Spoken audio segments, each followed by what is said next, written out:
Hello, I'm Mike Morrison. We've been doing this together for over 22 years, so I always call him my second wife because we go back and forth and reflect, and kind of kick things around and come up with what we feel like is the best way to generate income by using these classes. One of the first things I'll say is everyone has a different way of teaching. We feel like our way is the best, but it's probably not. There's other people that are very successful with it also. But we try to remain an instructor throughout the entire course, through the 2 sessions, and also if they come to a third meeting. Some of you call it a free meeting, free consultation, or complimentary. We don't do that. We call it a third meeting, which is covered by your tuition, so you might as well take advantage of it. That's one of the little nuggets, and we'll probably talk about that later. But from the very beginning, we hold ourselves out as instructors. I get up and usually do the monologue. We go back and forth, do different sections. Kirk does 2 sections. I do the second 2, and then on the second day, I do the first 2. Kirk does the second 2, and then Kirk wraps it all up. And that's kind of how our team does it. We highly recommend that you have someone, if you have an assistant, teach the class with you, because this, 6 hours in a room is a long time to be talking. You kind of get monotone, and it's a lot more interesting when you have 2 different personalities. In fact, people will relate to one of the other. They may not relate to me, but Kirk gets up there and they relate to him, or the other way around. So when I first get up, I do a monologue. I stand up, and when people are walking in the room, I'm greeting them the whole time. I'm talking to them, saying hello. I'm mingling the crowd. Kirk mingles in the crowd. We actually take a lot of our staff. Some of you don't have staff, but we take our staff. Alex is not here today because he's helping with another program.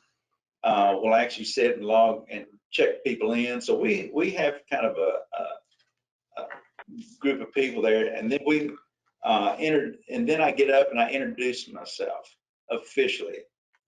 Once I've talked to everybody, they know me pretty much, but I get up and I say, all right, let's go ahead and kick it off. I'm going to, officially introduce myself, and I introduce myself and Kirk, and then I introduce any of the other staff members that are actually in the room. I usually say something like, our office is pretty close by, so they always like to come in. We have other people that eventually would like to teach the same course, but we're always instructors. We're not salespeople. I let them know that this is a full semester course. This is one of the little things. It's a full semester course that we're going to squeeze into 6 hours. I said, which means there's probably no way we can cover everything that you're going to want to know in this book in that 6 hours. So I recommend that you take really good notes. This is your book to keep.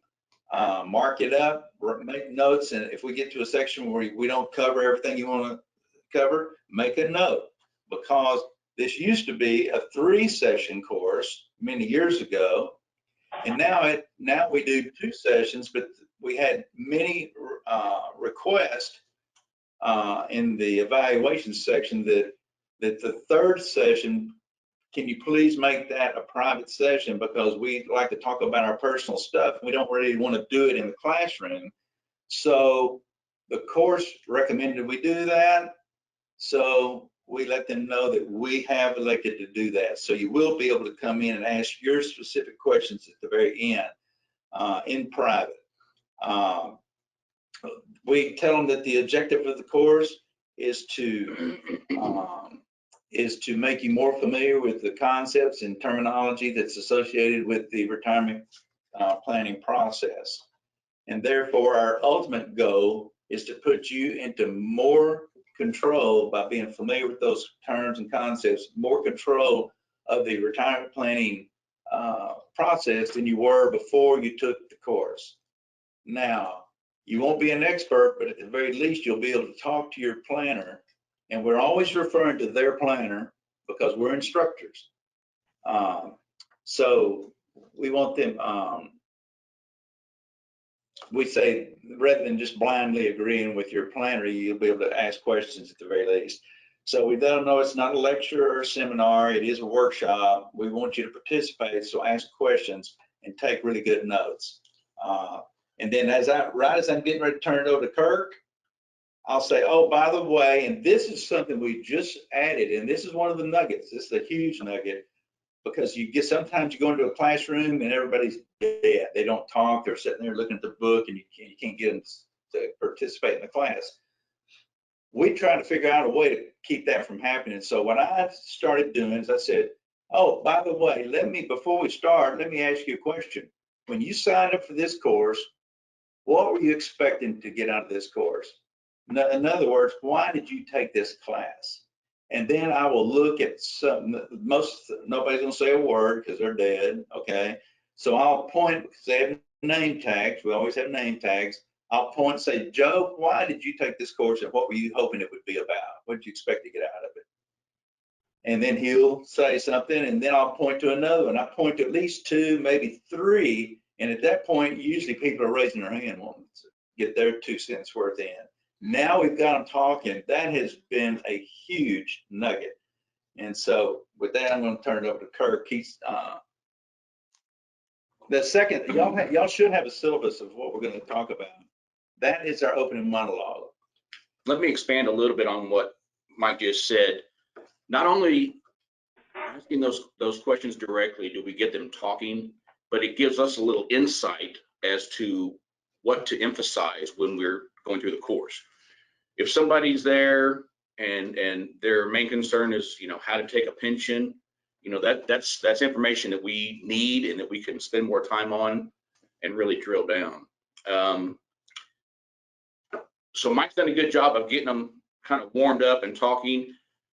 About 6 or 7 years ago, I started taking about the first 10 minutes of my time and kind of doing the same thing. I went through this exercise and it seems to work, and I'm going to explain it to you. So I start out with saying, before we get started, there's 2 things that we as planners tend to focus on. One is money. Obviously, we like to talk about money. And the other is time. So I said, let me talk to you about those real quick. There are a lot of different ages where things are triggered. And I start with saying, I'm going to give you some ages and you tell me why they're significant. First age being age 55. At age 55, why is that important? And most people don't know, but it's the first time that you can access money in a 401k if you're fully retired and not pay a 10% penalty. Most people don't know that. Then I go to age 62 and I said, what's significant about age 62? People raise their hand and they say, well, you can take Social Security. Then I spend, 30 seconds explaining that, yes, you can take Social Security at this age. It'll be a discounted number, 25% for most people, and it's for the rest of your life. Is that a good idea? And we kind of discuss it. Then I'll say, the next age is 65, and most people know that that's when Medicare is available to them. And I go all the way up through 72.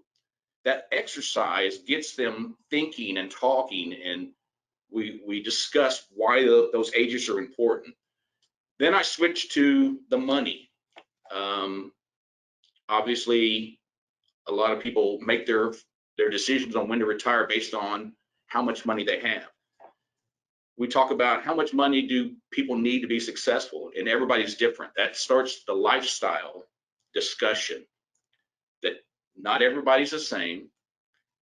Just because you live down the street from your neighbor doesn't mean y'all have to have the same dollar amount to be successful. And I kind of let people know that regardless of how much they have, they can be successful in retirement and have fun. And that's always kind of a good discussion. Number 2, the phrase, take this to your planner. Mike mentioned it in his monologue. If you get a chance to mention this throughout the course, it's subliminal. It lets them know that, hey, these guys they truly are instructors. They're not trying to recruit me to become one of their clients. I use it several times when I'm talking. specifically in section 2, when we're talking about, figuring out how much money we're going to need in retirement, I'll say your planner will be able to sit down with you and go through these calculations. So try to use that phrase whenever you can. Number 3, control and flexibility. So I always set up the workshop. I'm there usually about an hour and a half early. I've found that an hour and a half early is key, because a lot of times we've had equipment failures. We've gone into classrooms where we needed a password and nobody provided the password. I've been in situations where I've had other instructors, other teachers in these junior colleges claim that that's their room, and bless their hearts, I got there first, so it's our room. So everybody's different, but for us, an hour and a half seems to save us a lot of headaches down the road. But I write the words control and flexibility on the board. Mike will mention during his monologue that the words control and flexibility are written up here. He goes, that's our mantra. Okay, we're going to refer back to the words control and flexibility throughout the course when we come across something that we feel like they need to, pay attention to. Number 4, emphasizing the importance of avoiding irreversible decisions. I always tell people that they're going to have to make decisions in retirement that are permanent. They can't change their mind. And I praise them for taking the time, whether it's a Saturday morning or a Tuesday night, taking time out of their busy schedules to get a handle on this. I always praise them and tell them you should be proud of yourselves. You can certainly tell a story there. I have people that have made horrendous decisions and wish they'd had better counsel. What you're doing is you're setting up the need for planning. Okay. It's kind of you're not flat out saying you need me, but you're letting them know that there are big decisions and they need counsel, whether it's you or somebody else. And then number 5 is, in my opinion, number 5 could be the most important part. That's the reason I took it, is number 5. It's the most important. But probably the most important thing about the entire course, we actually had a rep that I brought into our branch, and I told him he was doing another program. It wasn't MRP, it was another program. It wasn't even FMD. But Kirk, I said, Kirk, why don't you go over there and listen to him teach at this junior college? So Kirk went over there and he says, he says, not only did Kirk fall asleep, but half the people in the class fell asleep. And then for the second class, nobody showed up. He was reading the book to him. He was reading this book to him. He felt like he needed to completely make sure they got everything out of the book. And it was a big, thick book. And I told him, I said, here's the thing. Stories, tell stories, don't read the book. In fact, at one point I'll say, this is a good book, I recommend you read it, but I'm going to talk to you about things that are not in the book, because you all can read, you can read that, I don't need to read it to you. So I like to talk about stories. If you've ever taken a college course, you had a professor who was, say, I took a geology course once, and the guy that was teaching was a geologist, had been on many trips and geology trips. And I mean, it was unbelievable, because I don't even remember what the book had to say. All I remember all the stories he told me. That's what you need to do in this classroom, is tell stories. That's what they're going to remember. They're not going to remember anything you read out of the book. They're going to remember the stories you told that help them relate to what the book is talking about. And so that's critically important. And not only stories, but stories that tie to your business model. So we don't all do the same type of business. So if your business focuses on fixed or indexed annuities, you can tell stories that kind of lean towards safe money. If you're doing managed money, explain lower fees, that kind of thing. But just make sure the stories lend to your specific model. Number 6, this is probably the most important chapter, in our opinion, in the entire book. I agree. We're taking an actual case study, okay? these numbers that we put in the book are going to coincide with a lot of students' actual numbers. We're going to take taxes, inflation, and we're going to show them monetarily what it looks like to retire.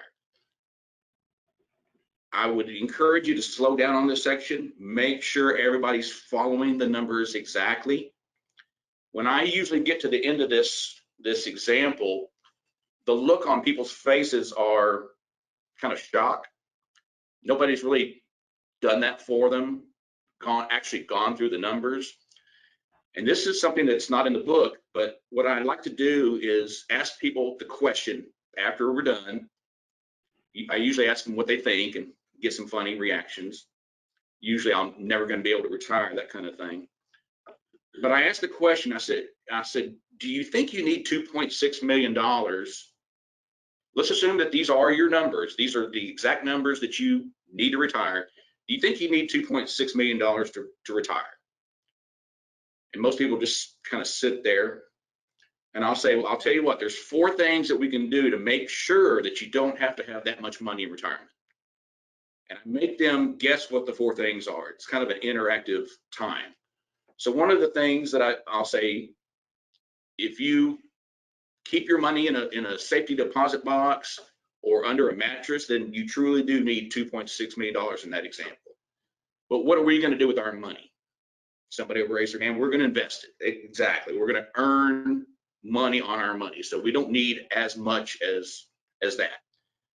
So there's 3 things left that we can do. I'll say, what kind of lifestyle was this couple trying to live?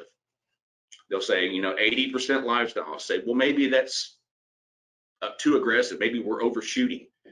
Maybe we need to live a 70% lifestyle or a 60% lifestyle. I said, that means we need less money. I'll say, there's 2 more things. Make them guess.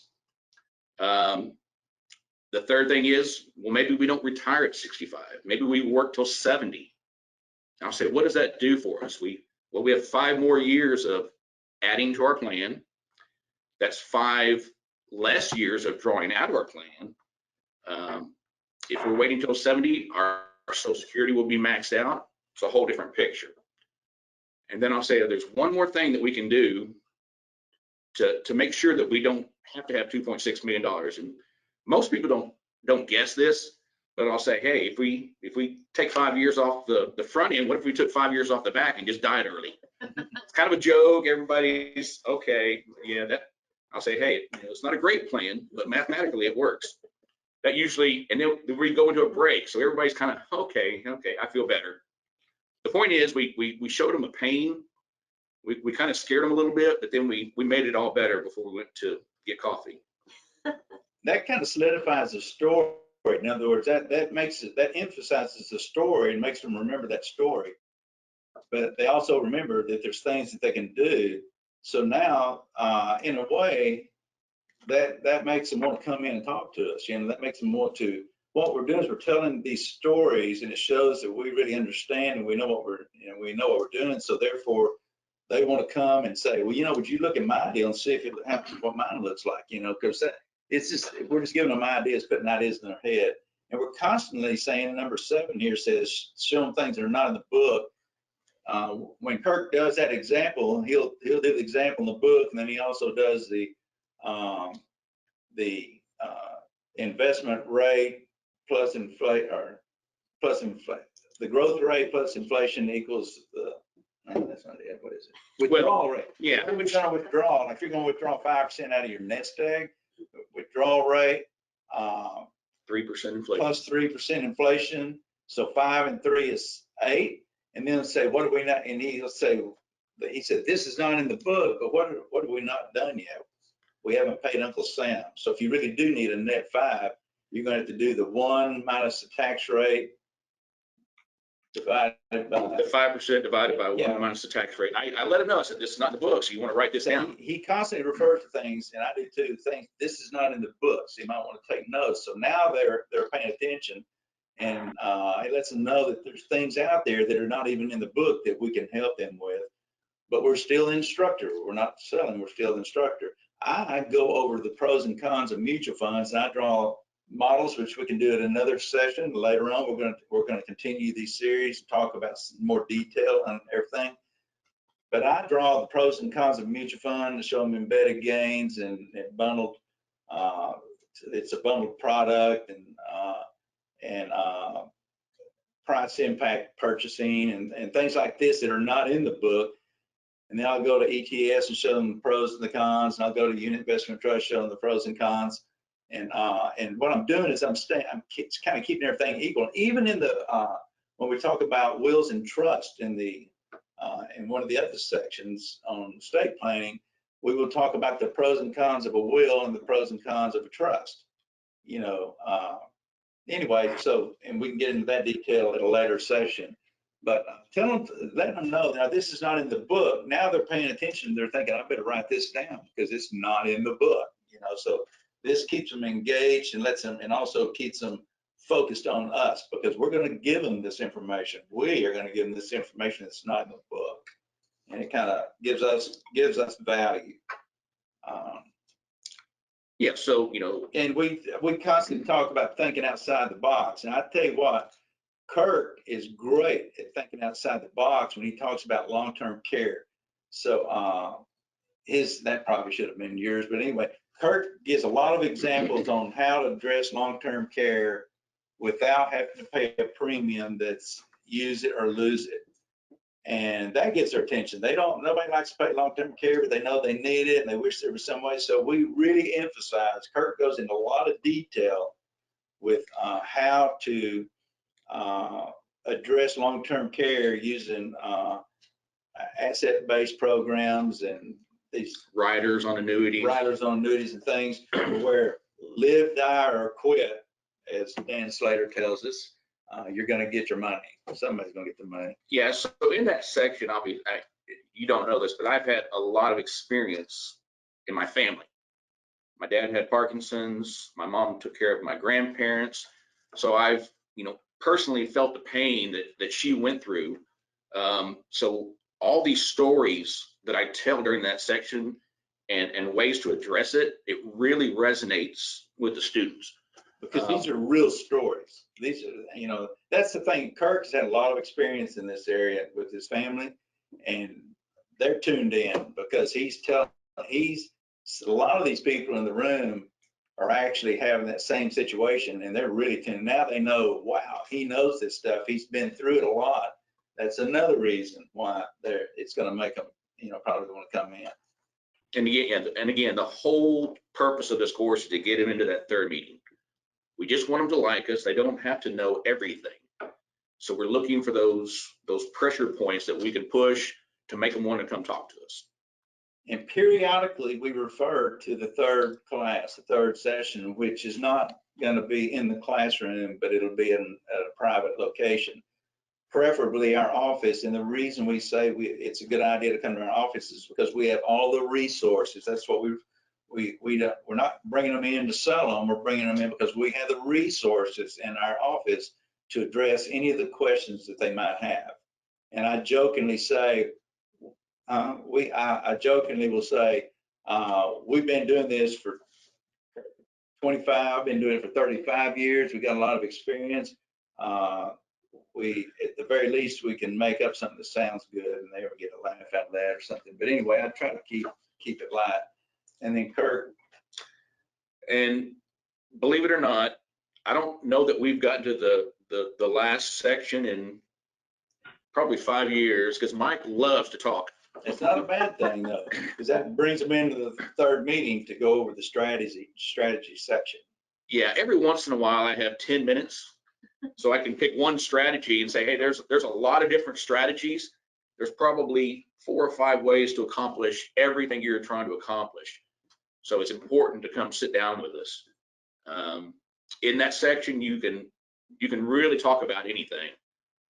Reverse mortgages, Social Security strategies, pension maximization, net unrealized appreciation. There's all kinds of, back in the day, we used to talk about a mortgage example, why you don't want to pay off a house, and had examples, but Mike thought that was a little too racy for the class. We had to stop doing it.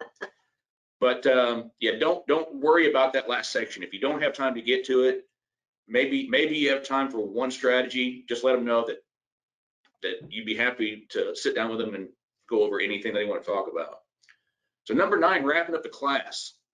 We've spent a total of 6 hours talking with these people, answering their questions. They're about to walk out the door, so we hand out an evaluation form. We tell them that the school is going to get a copy, and we'd appreciate if they would fill it out, tell us how we did. Tell us if we missed something in the course, if we need to change something. We really want the feedback. And then I'll say down at the bottom, for those of you that want to take advantage of that third session, and you don't know quite what your schedule is right now, you can write down your information. I said, make sure I've got a good cell phone and an email address. I said, if you only give me your home phone number, I can only call you at home, and that's no fun for anybody. We'll have Alex or Zach or one of the team members will be sitting there with a computer. I'll say that if you know what your schedule's like, it's first come, first serve. I'll say Alex has our calendar right there. You can certainly sign up. But if you're not quite sure, just make sure I got that information, and I'll call you either tomorrow or the next day, and we'll schedule a time to sit down. And that leads into number 10. Yeah, number 10 is one that we've added just recently. There's a couple of things that we've added. One is on the front end, where we get people to talking by asking what they were expecting to get out of the class and why they signed up for it. That we found that really did a lot of good. And then the last one we did, we said, we're spending $7,000, $8,000, $9,000 on a mailer, and this is just a lot of money to spend. And if nobody comes to the class, or nobody decides to come in for the third meeting, we've told the schools that we will not contact them if they don't ask us to contact them. So down at the bottom, we said, we're going to, at the end of the class, we will already scheduled some wholesalers or some people to come in and talk about either alternative investments or Social Security or long-term care or something like that. I'll say, this course costs you a tuition. I said, however, we work with about 700 or 800 people, and or however many you're working with, we work with a lot of other people, and often we find a group of them that are needing something like information on Social Security. So we've got what we call Morrison Education Series. I have a little notebook somewhere, but it's called Morrison Education Series, which we'll invite someone in to talk about one of these concepts that we've been talking about in the class. If you would be interested in going, this is what it looks like. I don't know if y'all can see that or not, but it's a notebook, and every time we have a class, we have a tab we put in there, something we just came up with. But if you would be interested in being invited to go to one of those meetings, they're not sales meetings, they're just for our clients. You will never get an invitation in the mail for these meetings because we basically call the people we feel like need it. However, about 4 or 5 years ago, and for about 10 years now, I've been saying 4 or 5 years ago. So for about 4 or 5 years ago, we thought it would be good to invite the students that come to these modern retirement planning courses to come and sit in on these meetings, because it might be something of interest to you. If you think you would like to do that, and this is really important, if you think you would like to do that, on the bottom of the evaluation form, put, I would like to be invited to future educational programs offered by your company. They write that in their own handwriting on the bottom. They just gave us permission to call them. Now we got more mileage out of this. You're spending $7,000, $8,000, $9,000 on this thing. I mean, it is the more mileage you get out of it, the better off you are. And we've found that we've had many people that have said, yeah, I'd like to do that. And yet they check, no, I don't want a consultation. But then on the bottom, they're like, yes, I'd like to be invited. That's huge, because now we'll call them when we're having a program. And we've had several people that have come to our Social Security meeting and something else. And then they get to see some of our clients and mingle around and talk to them, because we always have coffee and donuts. We do it in the morning at a local lecture hall at one of the colleges. they'll come around, and I've had them come up and say, you know, I've kind of changed my mind. I think I would like to come in and talk to y'all, because now we've broken down some of the fear barrier of we're going to be, you know, selling them something. But even through that third meeting, when they come in, if they do come in, we are still instructors almost all the way through it. We'll put a program together for them. For what I do, and this is what I do, I go in there, I sit down, and I talk to them, warm it all up, and then I'll say, then I lean back, not forward. That's another little nugget. Don't lean forward. Another training session. I lean back. He's on a roll. He's on a roll. I got this blonde that keeps on yelling at me up here, doing all this kind of stuff. I'm not tired of talking to you, but anyway, I lean back. Ron King loved that. When I said I lean back, not forward, that's all he talked. When he sees me, yeah, man, I like that lean back part. I lean back because leaning forward is an aggressive move. Leaning back is not. I'm an instructor. So what are we here to talk about? We always use round tables. What are we here to talk about? They'll say, well, and if they don't answer real quick, I say most people are just here to see where they are, where they're going, if they're going to get there on time. If they say, yeah, that's kind of it, I say, well, spread it out. Let's look at it. That's one of the hardest things that a rep has to do, is get them to give everything they got on the table. I just did that. They'll put it all out there. I look at it and say, there's a lot of stuff. Let me just treat you like you're one of mine. I get my little 3 circles out. And I say, this is what I would do with that money if I were you. I said, I'm real good at opinions. And usually what I find is they'll say, wow, that really looks good. I like that. How would I do that? I said, well, that's what we do here. We can do that for you. Well, first thing I say is, who are you working with? I usually find out they're not working with anybody. That's why they're there. And so I'll say, well, that's what we do here. We can do that for you if you want us to. And it's almost like a relief. They're going, oh my gosh, that would be great. That's about the softest sale you're ever going to make. And we do it all day long.